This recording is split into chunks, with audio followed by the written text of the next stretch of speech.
Hey, this is Cameron. I can't get to the phone right now. Leave a message. Despite making 4 videos where I talk and give my opinions on books, while I was starting to work on the script for this video, I found myself struggling terribly. In fact, I do this before I make any of my videos, and I think they suffer for it. What I struggle mostly with is just giving my opinions on things. I know it may sound stupid when I say that, because I'm literally making YouTube videos where I give my opinions on books. But it's not something that comes easy for me. There are tons of opinions on the internet, even just on YouTube. There exist billions of opinions about everything. Some of them bad, some of them average, and some of them so poignant that it makes me want to cry. It's those poignant ones that get me.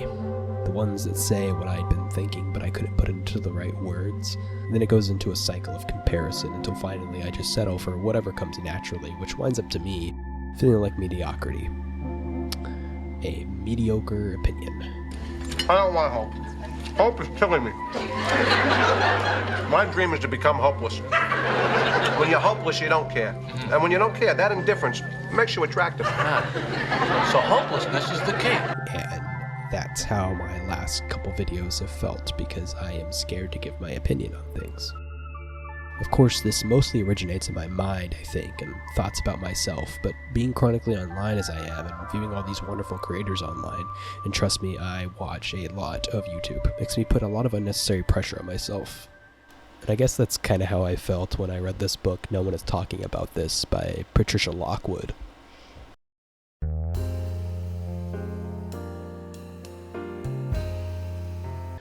Written between 2017 through 2020 as third-person diary entries in her iPhone, No One Is Talking About This attempts to showcase the human experience through being chronically online, and all the things we may see and feel along the way. So my segue from that, me talking about my experiences being chronically online, this novel deals a lot with what it means to be chronically online and the human experience of that. The novel lacks any traditional plot structure or spectacle, opting instead for experimental stream of consciousness prose on the social, political, and all too bizarre sides of the internet. It even makes references to a particular jar. You know the one.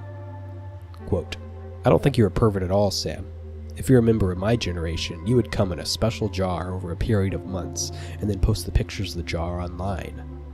A foot fetish?" She took a deep breath. "A foot fetish is like a beautiful meadow in comparison." Lockwood's novel is filled with tons of fun and poignant observations of an individual's experiences in the internet age. Previously, these communities were imposed on us, along with their mental weather. Now we chose them, or believe that we did. A person might join a site to look at pictures of her nephew and 5 years later believe in a flat earth. That selection, of course, was referring to conspiracy pipelines on the internet and how some people can get sucked into them just by joining Facebook. A 23-year-old influencer sat next to her on the couch and spoke of the feeling of being a public body. His skin seemed to have no pores whatsoever. "Did you read?" they said to each other again and again. "Did you read?" They kept raising their hands excitedly to high-five, for they had discovered something even better than being soulmates. That they were exactly and happily and hopelessly the same amount of online. While the first half of the novel are tangents on the weird and interesting internet, part 2 shakes the narrator from these witty internet observations to the difficulties of reality. While she'd been hiding away in the internet, or portal as the novel refers to it as, the narrator's sister had been pregnant. It's in part 2 that we learn the pregnancy isn't going well, that the baby isn't breathing properly, and is later diagnosed with Proteus syndrome, a rare genetic disorder.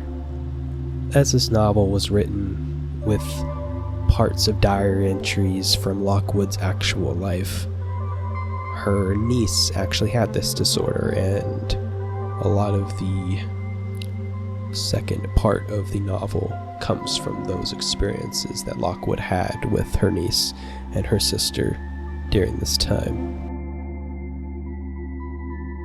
There's even a section where the narrator and her sister talk about the idea of abortion. None of the doctors, nurses, or specialists ever breathed a word about abortion, because 26 weeks was already too late, because it was Ohio and the governor's pen was constantly hovering over terrible new legislation, because the hospital was Catholic and there was a statue of Jesus holding a farm animal in the lobby. They never exactly knew. "Did you read that article?" her sister had asked one morning, and immediately she knew which one. A woman who had to fly hundreds of miles to Las Vegas, fly head down through a churn of protesters, and finally lie down on the table in a paper gown behind 6 inches of bulletproof glass. "I keep thinking of the protesters," her sister said. Spit flying from their mouths. How none of them knew. The narrator's sister does not go through with the abortion, and she eventually has the baby. The problem, though, is that the baby only lives 6 months. 6 months in 1 day. Everything contained in that extra day, that overflow, it was not frightening. Nothing was frightening. The nurses lifted her up so her parents could hold her again. Her head tilted back and her mouth opened as if to drink. Her lips turned the gentle color of fingertips in winter. All of them gathered around her and poured out spontaneous speeches as they gripped her hands, feet, ankles. What they repeated, oddly enough, and over, was that she had done a good job. The nurses gave her morphine and Ativan through a port in her pink heel like mythology, as if she were immortal in every other part of her. "Hick, hick, hick," the baby said. The faint voltage of "I am" ran and kept running as long as it could. Such a good job, they all said till the end. When we are exposed to everything all the time on the internet, we start to neglect those small feelings that remind us of being human and connected to one another. To appreciate the little things of life that some never get to experience. The small experiences and big feelings that make up our lives. Right now, the internet, with its billions of opinions, ideas, images, videos, and amazing, insane people, reminds me that I'm not so big at all, and I guess that's okay. I didn't really know how to end this video, to be honest. I thought I was sounding smart, but when I'm going back through the audio, I sound like I'm trying way too hard to sound wise or whatever, so take whatever you want from this video, but what you should take from it is you need to read Patricia Lockwood's No One Is Talking About This. Just go read that. Screw this stupid video. You're just wasting your time. I'm sorry. Don't even bother subscribing. You know what? I'm just gonna shut up now.